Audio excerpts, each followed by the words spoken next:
A badge of honor. Police officers and first responders wear badges to let their communities know they are here to protect and serve.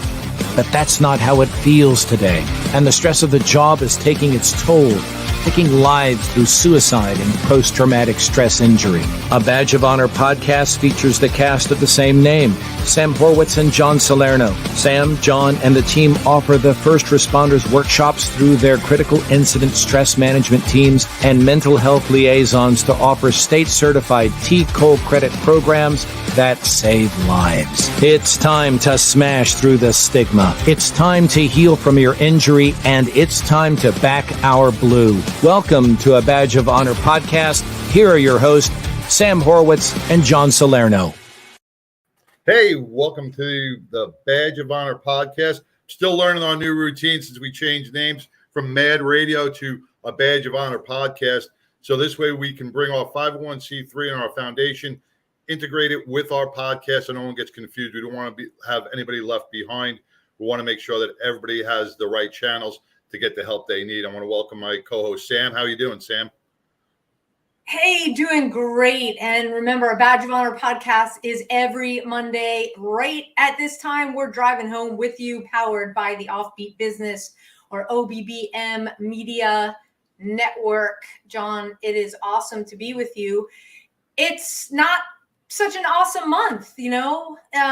We are September all month long. We are talking the tough subject of suicide. It's Suicide Prevention Month, but it always seems that we've got suicide from, you know, veterans or first responders. It may just be me, or maybe folks are highlighting it more, but this month is tough. You know, when you say how tough it is, September is Suicide Awareness Month, right? And Prevention Month, yeah. Prevention Month. And just here at home, my personal issues, lost two to suicide, two close friends, and an Army veteran who I was working with for a long time and battling, Brian. He's been battling for a long time, and the demons just got the best of him. He tried different things. It just didn't work. And he ended up taking his life this past week. And then, somebody from Chicago who does one of the bridge captains, Rebecca from Chicago, reached out to me, and she lost a veteran to suicide as well the same week. It's, when we talk about suicide and we talk about the stigma and smashing it and the battles that occur, we got to look at the coping mechanisms behind it. We got to look at what our loved ones, our friends, our families, how they change. We have to be able to recognize the flags. When we turn around and say, like we say it all the time, Sam, I go, "Are you okay?" And you're like, "Yeah, I'm fine." And I know you're lying, right? Or I know you're not okay. I end up taking that for face value and going, "Okay, she says she's okay." And then I walk away. But we have to really learn that uncomfortable follow-up question where we have to sit down and we really have to dig deep. As friends and family and loved ones and coworkers, we have to be able to say, "You know what, Bo, you're not okay. We're here to help. Be there." You got to be, if you start being vulnerable and opening up and being transparent to a suffering, maybe you'll start reeling them in a little bit, and maybe that may help.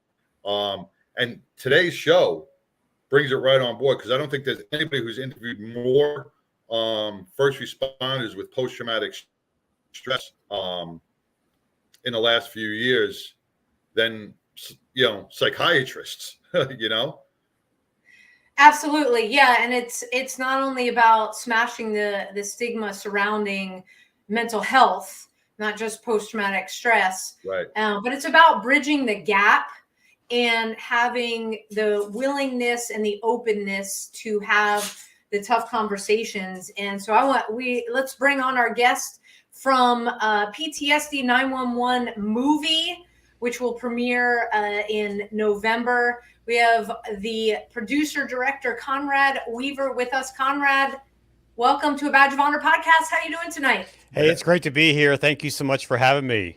Welcome, You are so Conrad. welcome. Yeah, you have been, well, this has been a project born out of awareness and love. Why don't you tell everybody listening and watching how this project popped into your head and why you said, I need to make this?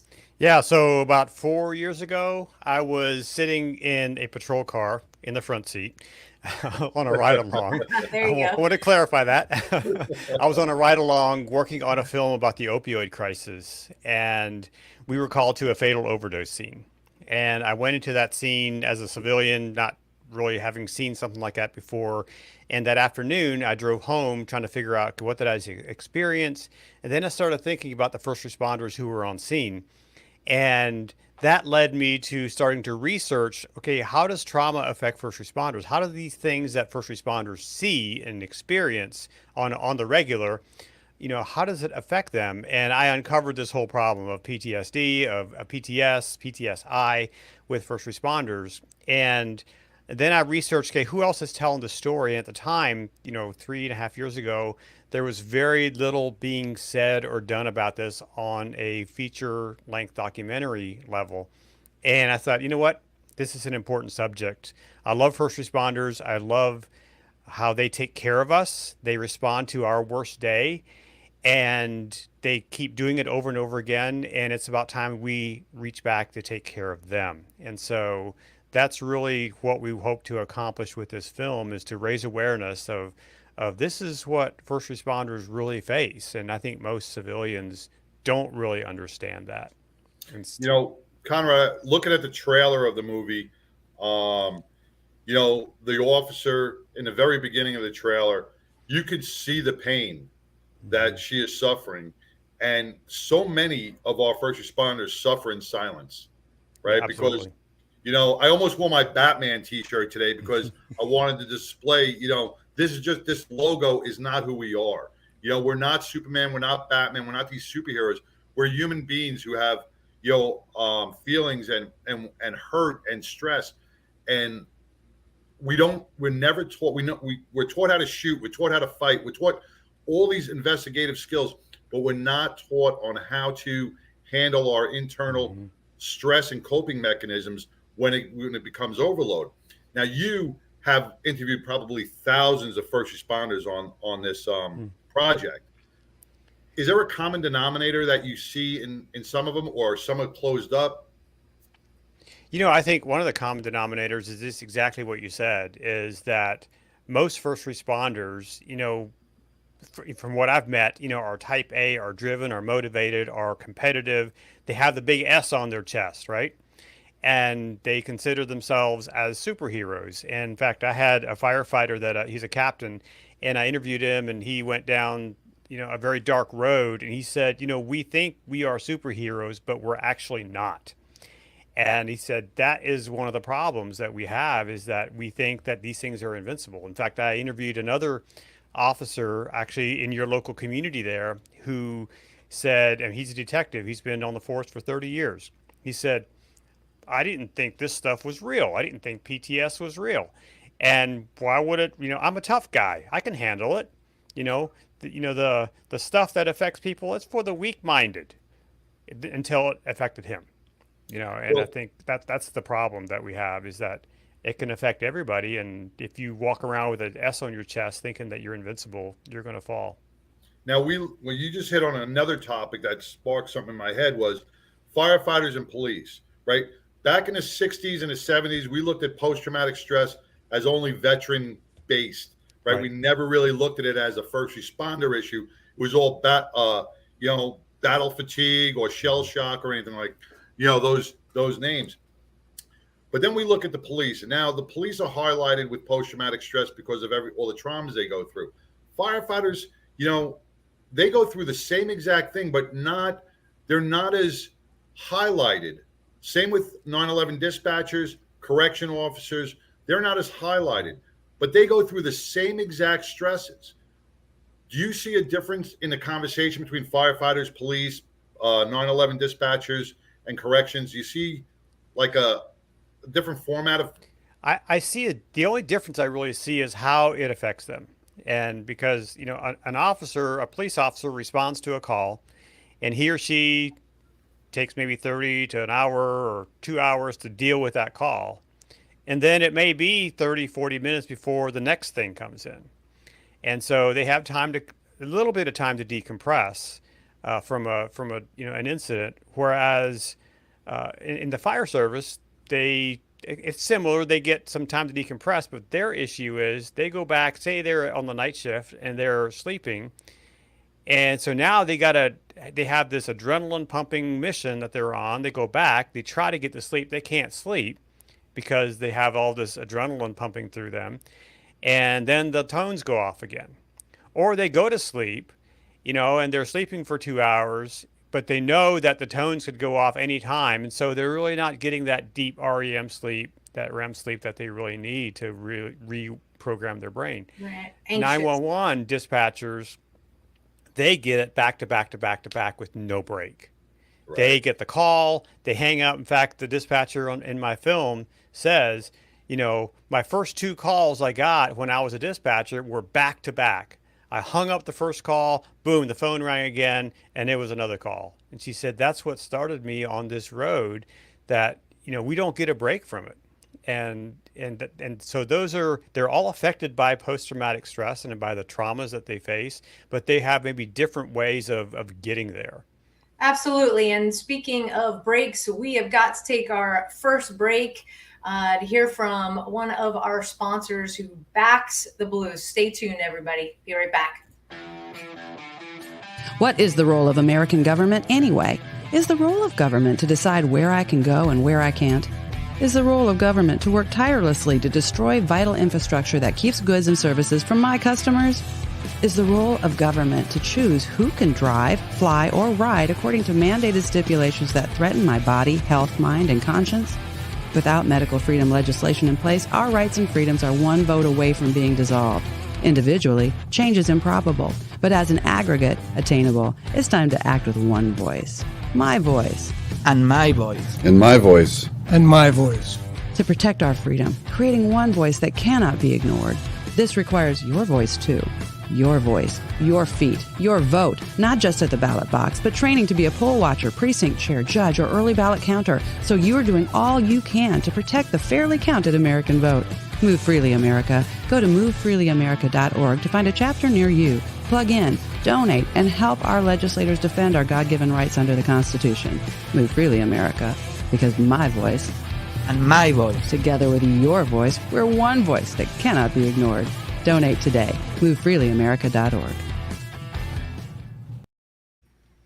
And we are back, everybody, with Conrad Weaver, PTSD 911 movie. Hey, we're talking about a really serious topic, which is post-traumatic stress that affects our first responders.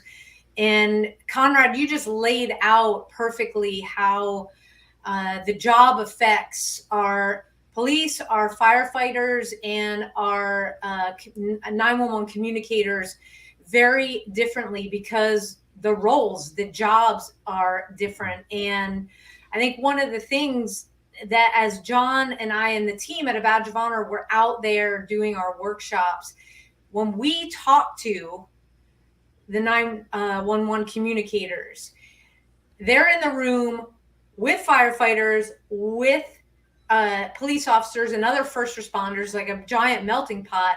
You see this aha moment come on where it's like, oh my gosh, the police and fire never really understood what the dispatch is going through. And then they're like, oh, well, that makes sense. And then dispatch on the other side is like, well, if you guys would just tell us what happened, we could go home and sleep at night. Because the biggest thing. Yep, I think we lost you, Sam. Yeah, I think the dispatchers, if you will, is the fact. Yeah, the biggest thing for the 911 dispatchers is that there's no closure. Right. So they're answering the phone. They're dispatching the first responders to the call, and then Conrad, like you said, they're going on to the next call. There's no closure, and I think what your movie does highlight the serious nature and why we have to talk about this and why departments need to, I'll say it, cut the crap, take care of each other, because we are of one like mind. We are all service providers to our community, and post-traumatic stress is real. It affects us in different ways. Some of us do have, we feel like we do have that S. Our resiliency levels are higher. So we're able to deal with more. Did you have conversations about wellness and resiliency in the interviews that you did? Absolutely. That's one of the themes that we're talking about. In fact, we're working with a number of people, psychologists and psychiatrists who we're working with, as well as leaders in first responder communities who talk about wellness, who talk about a focus of wellness that is so important. And what we need is really leaders to step up to begin to understand this. And for us, for so many years, for decades, we've had leaders that have said, rub some dirt on it, and here's a beer. And we've seen where that has taken us. And so what we need is leaders that understand these things, that are willing to say, you know what, we made some mistakes in the past. We have not handled these things correctly. We want to make changes. And that takes some balls. It takes some initiative, and it takes money. And right. We have to convince even the bean counters from the city who are holding the funds to make some changes. And I think there's a way to do that. And we're going to showcase some of these agencies who have actually done that. And so we're really excited to present those case studies of agencies that have said yes. And it doesn't have to be that expensive to make some small changes that could make a huge difference. I like that. And what are some changes? But when you say it doesn't take a lot of money, we obviously know that budget is involved. Absolutely. What are some of the changes that excite you the most? I think one that I've seen, and I don't want to go into a whole lot because I want people to watch the movie, but sure. One is for law enforcement, for example. In fact, my neighbor across the street is a sheriff's deputy. And I asked him a while back, do you guys get to work out on the job? Do you have a gym? Well, yeah, we have a small gym, but no one really uses it. And, we don't have time to go work out. Well, there's a couple agencies that I know of who have gyms built into their police station. And the one agency that we're featuring, they say you have an hour and a half of your 12-hour shift to go work out. We expect you to do that. We expect you to come in, take your uniform off, change into some workout clothes, work out that call you just had, get out there, sweat a little bit, do some exercises, put your uniform, take a shower, put your uniform back on, go back on the street. That's a huge shift in how we handle these kind of things. And I think that can give an officer who may not have, he may live or she may live an hour out of town, has a big commute. Now they're doing a 12-hour shift, that they have a family at home. They don't have time to work out. But now if they're given a chance to work out on the job and to get a quality workout in, their whole lifestyle is going to improve and their health is going to improve because of that. I love that idea. And when I was in the NYPD, we had a gym, right? And a lot of the guys would use it, right? But here's the issue. And California, I think, does it right. The California firefighters do it right. It's not working out while you're working on tour. Like when you have your tour, right? Give the guys an hour and a half pay before and an hour and a half pay after their shift. Because what happens is if a guy has a rough morning, right, and he's got an hour or an hour and a half to decompress, he's going to go sit in the lounge, have a cup of coffee, and kick back and just try to de-stress. He may not want to work out, get all sweaty, get back in his uniform, put all that weight back on, and get back out. Pay the guys an hour prior for workout and an hour after. This way, if they work out an hour after work, now all those chemicals are flowing. When they get home, by the time they get home, they're a little bit more relaxed. Mm-hmm. They're working out the whole day's stress. You work out in midday, and then you have 3 shootings, suicide, and a choking baby. Guess what? All that stress is right back. You bring it back home again. I think it depends on a couple of factors, like how your life was organized prior to the job, or like the commitments that you make. John, it makes perfect sense. I think maybe it's called differential or something like that, because it used to be, you'd have an 8-hour day or a 10-hour day, but then you'd have this extra time. You were still on the clock, and you were being paid to take care of your wellness. And it is a, while it sounds simple to institute, it really, you guys know, we've all been in government work. You gotta strip back the layers of the onion and really carve out what it takes to have a healthy department.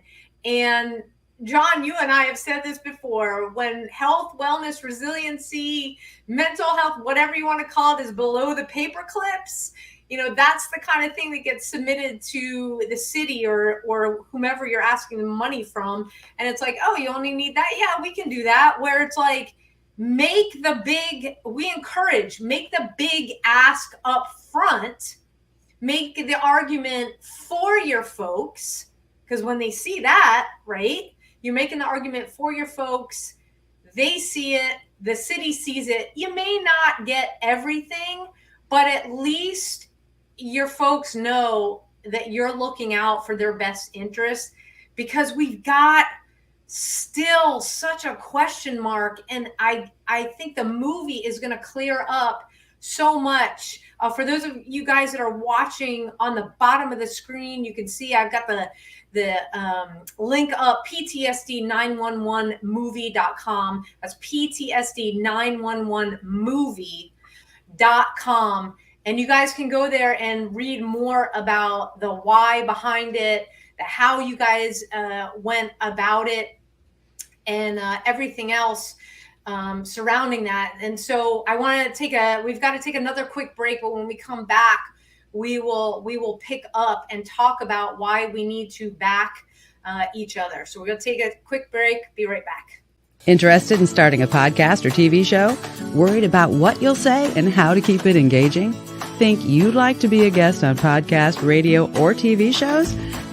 Hi, I'm Susan Hamilton, owner and founder of OBBM Network, and I would like to invite you to an OBBM media training to get the tools you need for a relaxed and polished performance you'll be proud to share. Our specialized training techniques include role play, voice training, and everything you need to deliver a confident, clear, and engaging interaction.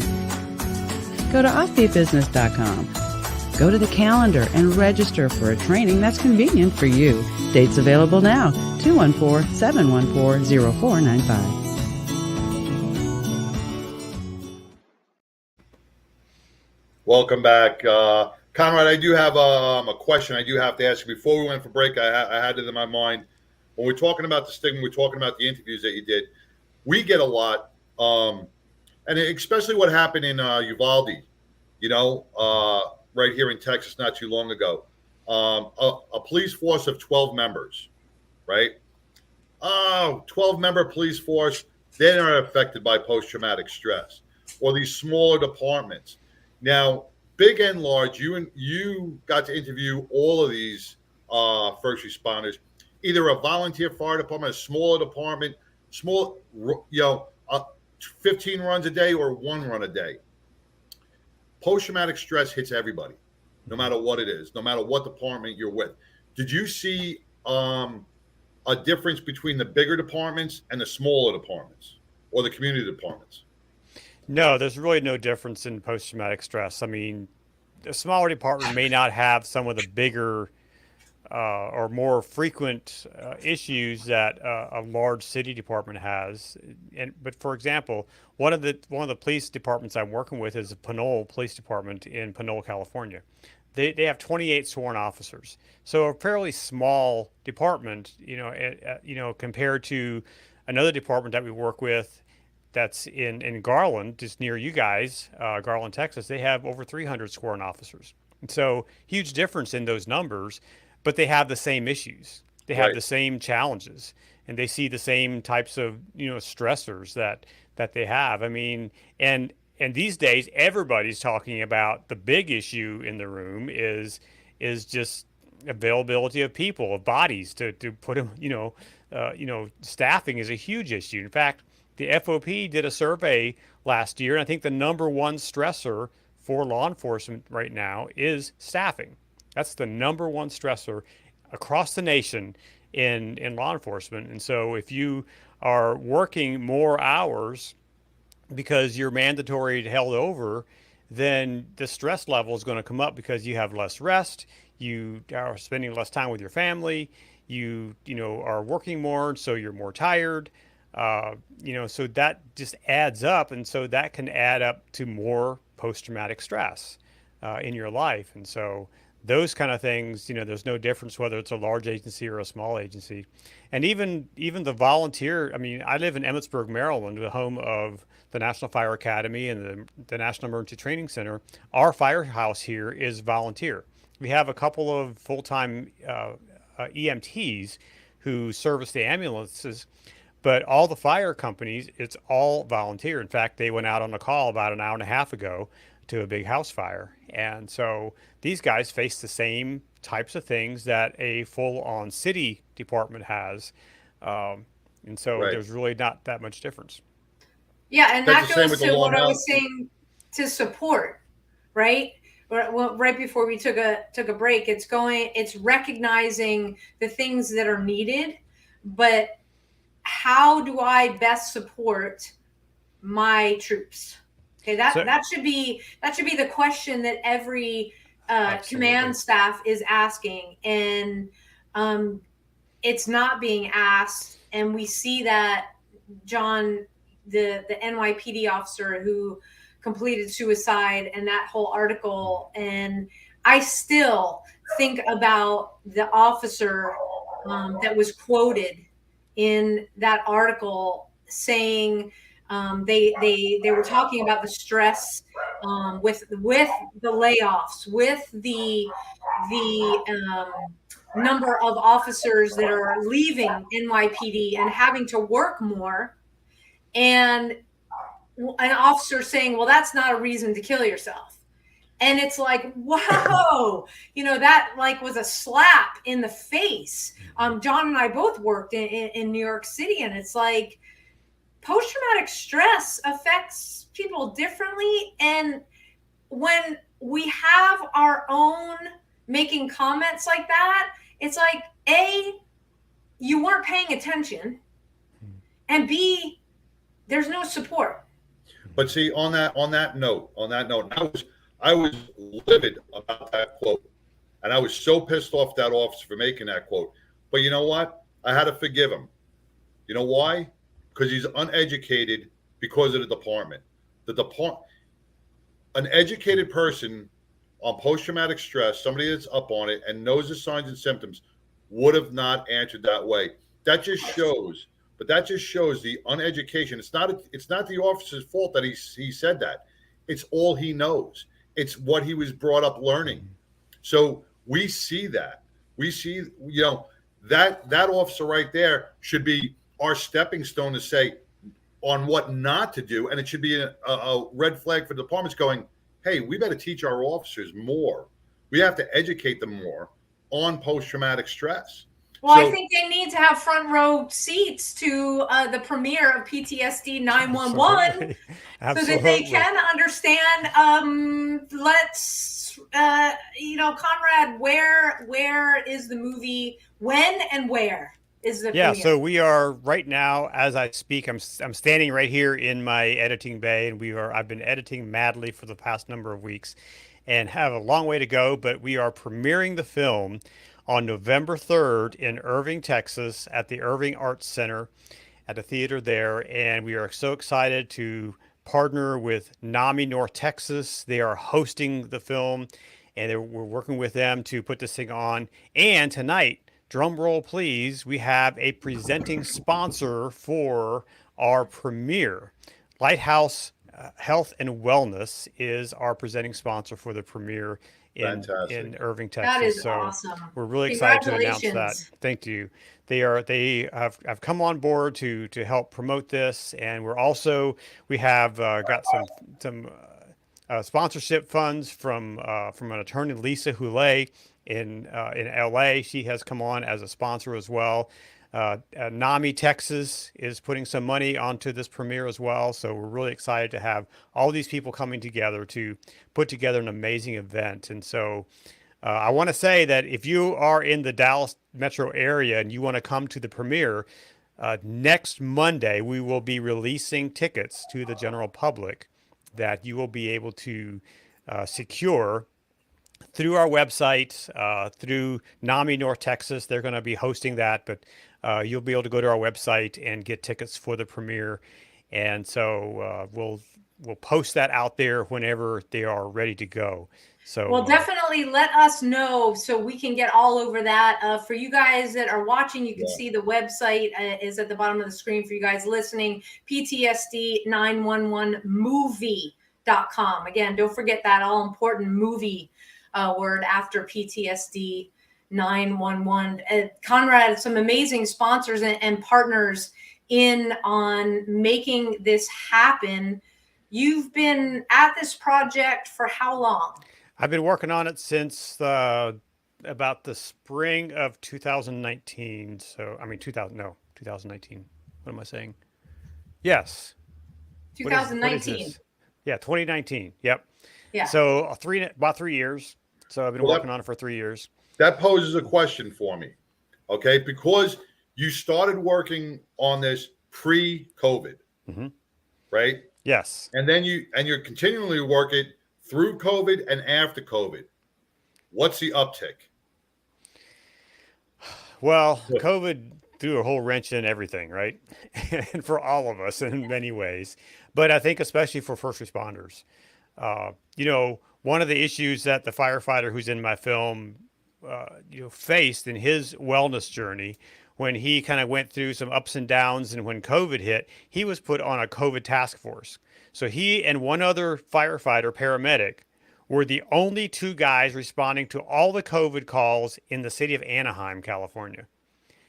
And he said, you should have seen, I mean, the effect that had on him was significant.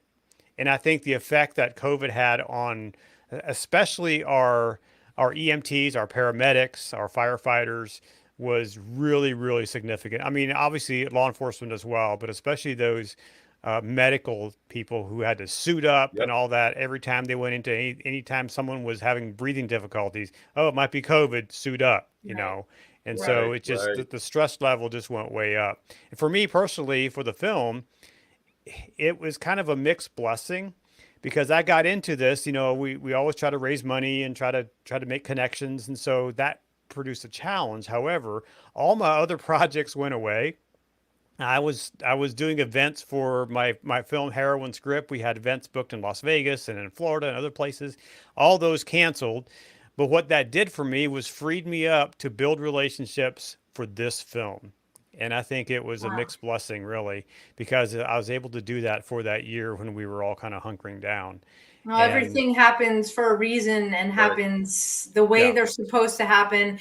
Let's, I think now is a perfect time. Let's take a look at the film. All right. Excellent. Let's go. Here we go.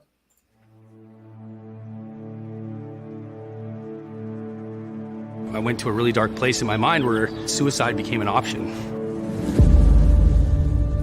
I was going through a divorce. I had lost a lot of relationships with people, and I was isolating. While I was trying to heal from the traumas that had put me in the position that I was in, I suddenly lost all the support of all the guys I worked with. Yeah, shots fired. Shots fired on both the roof. Start EMS, start EMS. I felt guilty that he died. About 15 minutes in, I'm just listening, and all you can hear is just people screaming. I was only 2 years into my career with Boston at this point. I was so hypervigilant, and I couldn't shut my brain off. They told me that I had PTSD and that they would give me some pills that would basically remove me from my feelings. First responders are the toughest of the tough. They're the strongest of the strong, the most resilient people in our society. And they heroically sign up for these very, very difficult jobs in which, as a society, we outsource all of our trauma to them. I remember the moment I was like, okay, I was up all night. It was just trauma after trauma after trauma. You know, the novelty of the job wore off really quick. I couldn't think of how to get help without ruining my job. There's a stigma in the profession that creates a barrier, a stigma in their agencies that prevents them from getting the help they need. I didn't have somebody to talk to. I didn't have somebody that understood. There was a part of me that said, okay, pick up the phone, call this person. This is how you're going to get yourself out of this skillfully and safely. I look back at that period of my life and I just felt so completely, utterly isolated. My ego wants to stop me from doing that. It wants to tell me, you got this. You don't need to let anybody know that this is going on. And that's why I didn't know where to turn. And I beat myself up because I thought I am such a mess and I'm the only one. I have 4 years till retirement and I gotta be okay and I gotta make it. Right now, our profession is being challenged. We're going through a really, really difficult season. There's no time like the present where officer wellness has to be your number one priority. We have to do a better job as leadership in our profession to understand that is what we're dealing with, people. And I think it's really important that is our number one resource, and that it has to be our number one priority moving forward if we want to change this profession. We're just coming into our second year now of really teaching structured training in wellness, mental health to the Firefighter Academy. Okay, I'm open to trying something different. If you'd told me 4 years ago or 3 years ago I was doing yoga, I'd have laughed in your face. If I could plant seeds throughout the state of wellness, it'll get out there and start permeating and changing the culture. Man, it's so much better when you have really amazing people in your life that you can walk through this stuff with. You don't have to do it alone.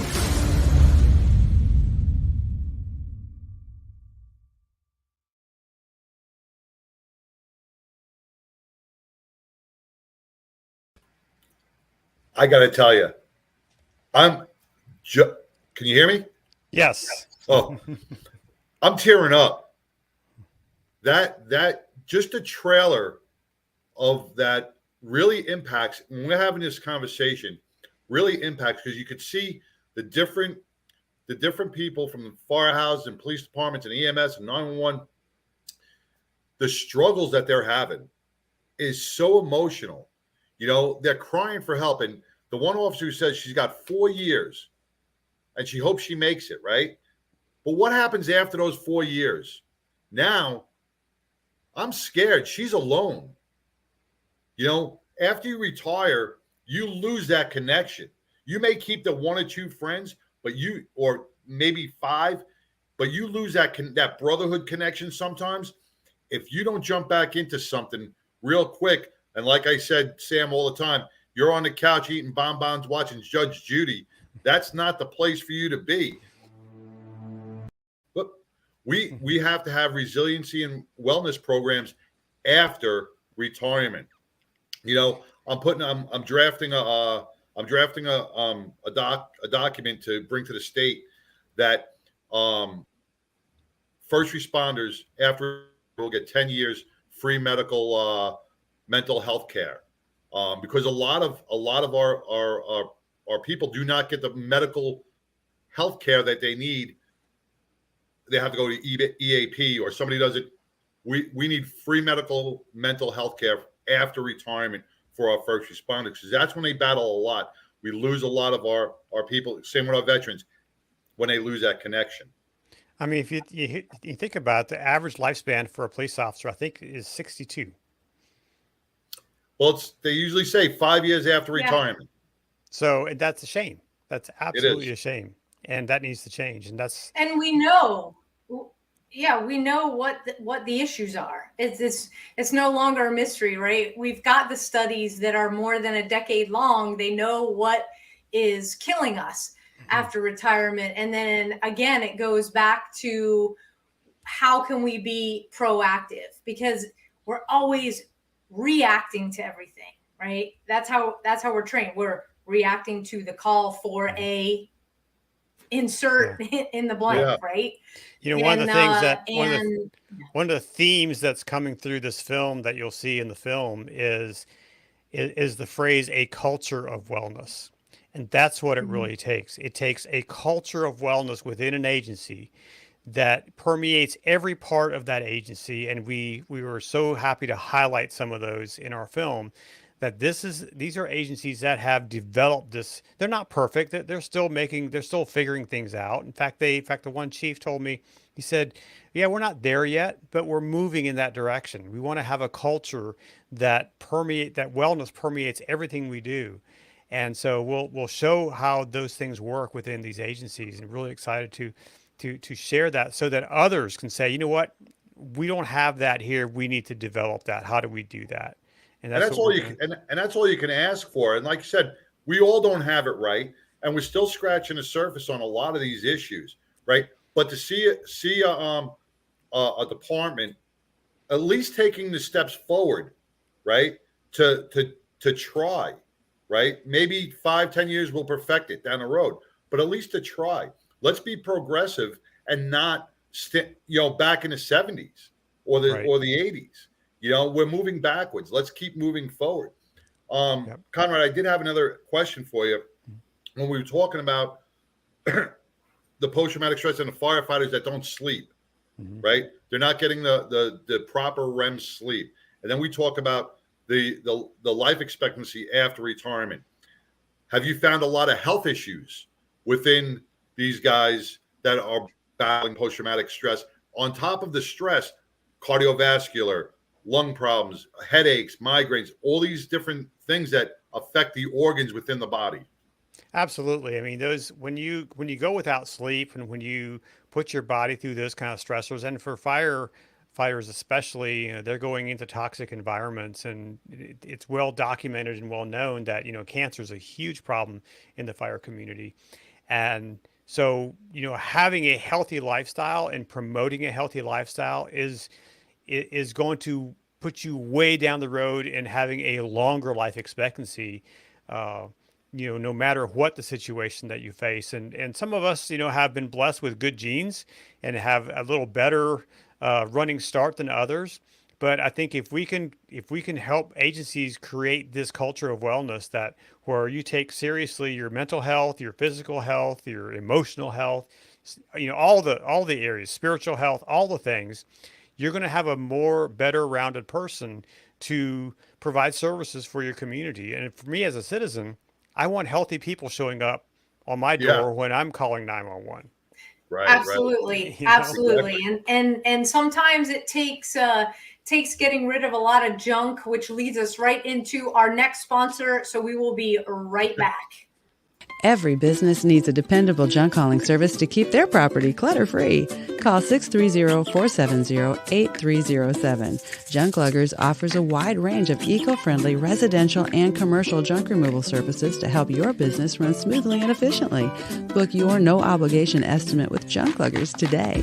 Banks and credit unions have unique junk, and Junk Luggers knows the business. Professional organizers, senior living communities, we're helping everyone clean up and start new. If you're redecorating, remodeling, or getting ready for new tenants, Junk Luggers will donate, recycle, and do our best to keep it out of the landfill. Call 630-470-8307. That's 630-470-8307 today. All right, we are back. That was a perfect segue. Yeah, well, you know, it is. Sometimes you just got to throw some stuff away. Declutter yourself, declutter your house, declutter your office, whatever it is. Declutter your mind. I'm glad I could help with that segue. And you know what? Here's another segue for you. Next summer, I'm going to declutter my mind with an amazing way to deliver this film to the world. Can I talk about that? Absolutely. Yes. So I have, for many, many years, I have been wanting to do a cross-country bike trip. Yes, on a pedal bicycle, human-powered, from the Pacific Ocean to the Atlantic Ocean. Well, the time has come. And so next summer, starting in about mid-May, a friend and I are going to Astoria, Oregon, and we are doing a film and bike tour across the country. So we are going to be pedaling from Astoria, Oregon to Ocean City, Maryland, bringing the film, PTSD 911, to communities along the route. We're hoping to have firehouses open their doors because we know they have bunks, they have food, they have showers, they have all that stuff that we will need. And if they put us up for the night, we'll give them a free screening event for their firehouse and for their community. And then we're also going to plan larger screening events in some of the larger communities along the way. And so it's going to declutter my mind by being out on the open road and pedaling. But then we're going to bring the film to communities along the route, and we cannot wait. It's going to be so exciting. Let me ask something. And I may be doing a little knee-jerk reaction here. How long do you think that will take for you to do the whole ride? Yeah, so it will take approximately 2 months. So that's kind of anywhere between 40 and 60 days, depending on how fast we pedal. And if we have support. So we were working on some things behind the scenes that we may have a support team. And if we do, that's going to speed us up quite a bit because we don't have to carry all our own stuff. Well, so when you have the support team, hey, if anybody listening has access to an RV or anything, maybe it's not a matter of speed. I think maybe it's a matter of hitting up more cities, making the film more readily available, because not only is this a movie for our first responder community to help understand PTSD and ourselves, right? How we function in it, but it's also opening the eyes of the community, because we're in a big time crossroads here. I'm not trying to open a can at this late stage in the show here, but we've got a big can with the defunding the police and the anti-police sentiment across. What we've got to do is we've got to allow this movie to bridge that gap. Yeah, to absolutely. Bring us together. And that's actually part of what we will hope to do. Bravo, I think. Now you're going from Oregon, right? Yes, from Oregon. Incredible. And then are you coming through Texas at any point? No, we're not coming that far south. We're going to kind of stay northern across Wyoming, Nebraska, and parts east that way. Okay. So I know Sam's going to kill me for this, but just like you said, you're going to find a support network. Yep. All right. Whatever is directly above Texas. Yep. Okay. 3 states, whatever Nebraska. it is. Oklahoma. Yeah, whatever. Oklahoma, whatever it is. Okay. I would like to offer a badge of honor, right? We will support you for a week or two through your journey on us. We will be lead car or backup car, whatever you guys need for your protection. I'm having chill bumps. That's awesome. I got chill bumps on my arms. What do you think, Sam? I know I'm we've got it is about the building that support network. Yes. You've got like Lighthouse in NAMI, North Texas, that support, but you guys are going to need support for you when you do your trip. And so here's the thing I haven't talked about on our trip. We are going to be actually raising money along the way for first responders. And we're going to donate that fund to organizations that support first responders. And at the end of the ride, we have 2 really nice bikes that we're getting. We're having a conversation with a big bike company now that may give us some bikes. Once we get done with the ride, we're going to donate those 2 bikes to first responders. Nice. And so it's going to be kind of a win-win for everybody. But back to your point about the communities, we want to have these community events to bring the communities together. We want to make a big splash as we come into town, maybe have an escort of fire and police vehicles. And people say, what the heck's going on? Hey, we're showing a movie tonight at the city park. We got a big blow up screen. Come out to the city park, have this movie event about first responders, and so that we can help teach the general public about what first responders do and what they experience.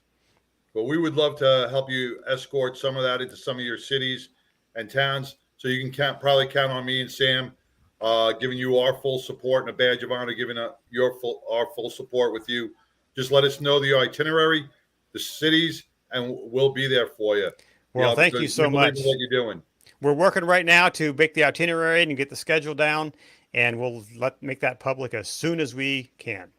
Well, that's awesome. And everybody will be able to go to the website to get all the details. I know you are on Facebook, on all the social media channels. So the best way to start is to go to PTSD911movie.com. For those of you that are listening and not watching, that's PTSD911movie.com. And for those of you guys that are seeing it right on the screen, this is like home base. This is where everything is going to emanate from. So, of course, connect with Conrad and the movie and the community on Facebook. You're on Instagram.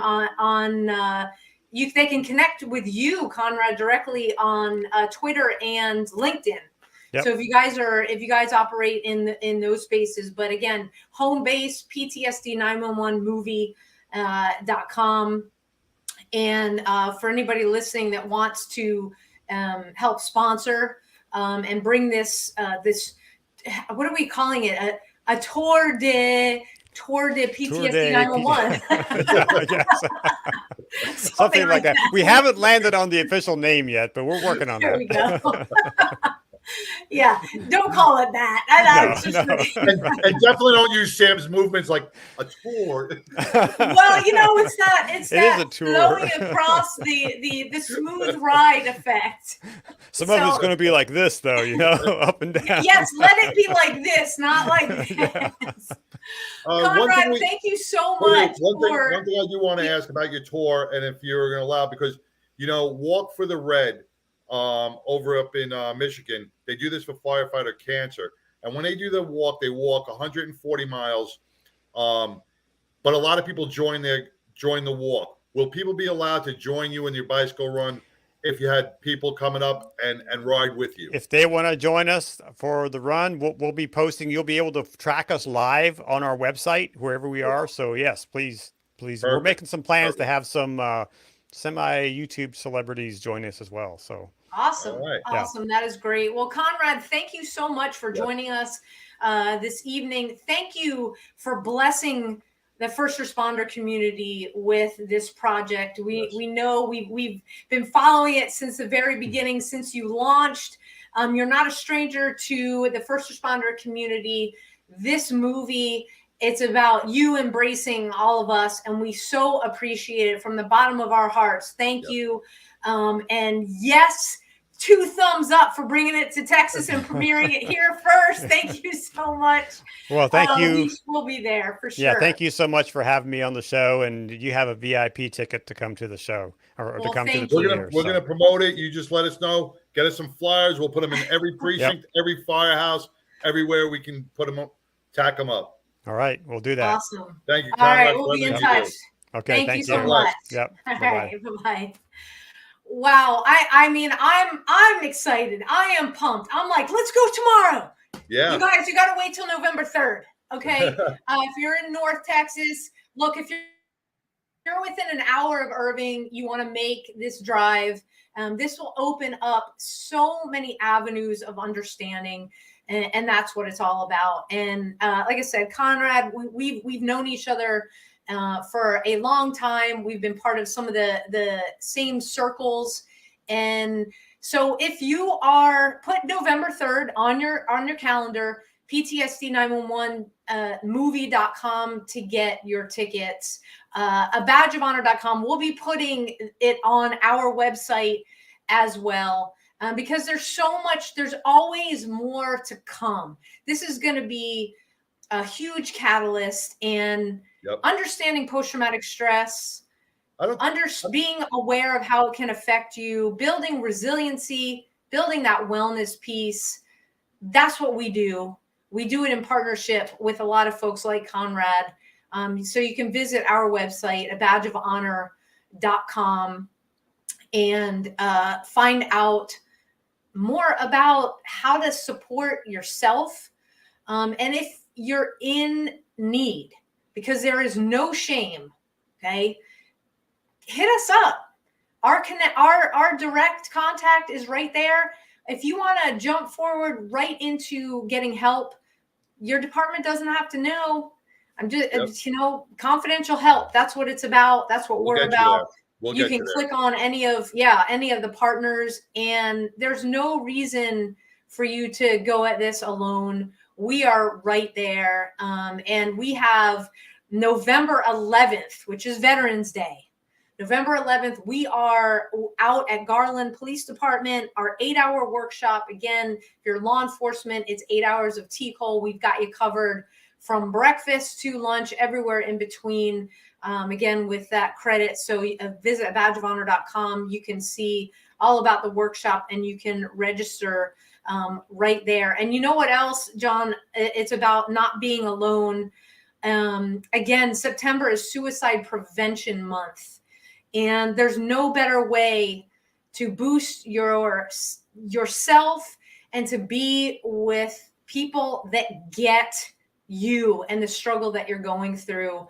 Walkthebridge.org, the 22nd of every month. Again, it's about bringing awareness to post-traumatic stress, to suicide in our veteran and first responder communities. You are not alone. See, we wear these shirts for a reason, to let you know that you truly are not alone. And you don't have to do this battle alone. And so come on out the 22nd of every month. We are international with Walk the Bridge. So visit walkthebridge.org. You can see and take part in wherever you are. And if you want to start your own, even more important to reach out, because you'll get to talk to John right here. Or I guess I should point this way.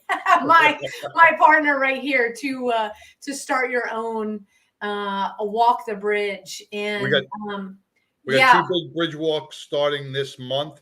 We have Chicagoland. Mm-hmm. Rebecca is starting that one in Chicago, and we have Singapore, which is starting, and that goes on. Those are on top of our Rockwall, Fort Worth, Missouri, England, London, England, Montana, and Florida. So there are plenty of bridge walks throughout our nation, throughout the globe, and they just keep growing because everybody is seeing a need for this.